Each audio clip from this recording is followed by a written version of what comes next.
Hey, good afternoon. And today we're going to talk about these material pricing increases and how we can stay ahead of it. We've talked about the increases in labor, and now we're going to dive into the material side as well, because the construction industry is being hit hard on these increase of prices. So we shared an article this morning from Construction Dive column, The Dotted Line, written by Joe Bosquin. And it was really focused on contracts and contract wording. So getting material in on time and the pricing increases have been a huge issue for the construction industry, and a lot of times it falls back on the contractor. So we want to make sure that you have the correct wording in place to cover yourself. In the article, they mentioned such clauses would include things like force majeure, material delays, material substitution, price acceleration, and termination options.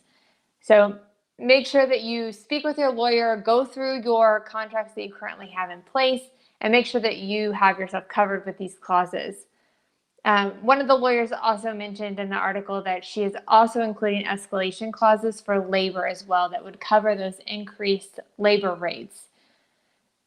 I love what Lisa Wampler said in the article. She is also an attorney for the construction industry. And she said, even though there may be a contractual right to refuse an escalation change order, meaning you can put out a change order there and the customer has a right to refuse that change order.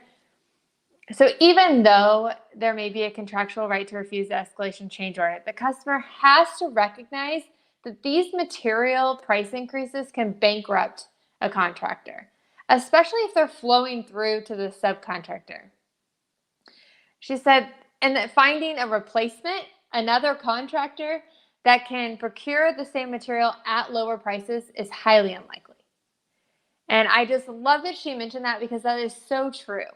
So it's really important for you as a contractor and the customer to work together on this, to know that it's in the best interest for both of you to get the project done on time and to have a reasonable cost given the market that we're in.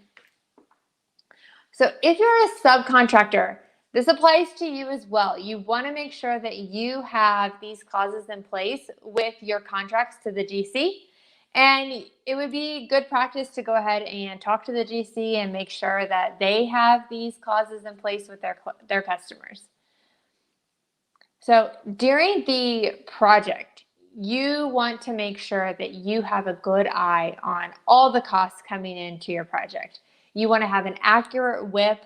You want to have accurate and timely entry of costs coming in that are hitting the job, so that you can make sure that you are catching where these variables are between your budget and actuals, and that you can submit those change orders when they come up.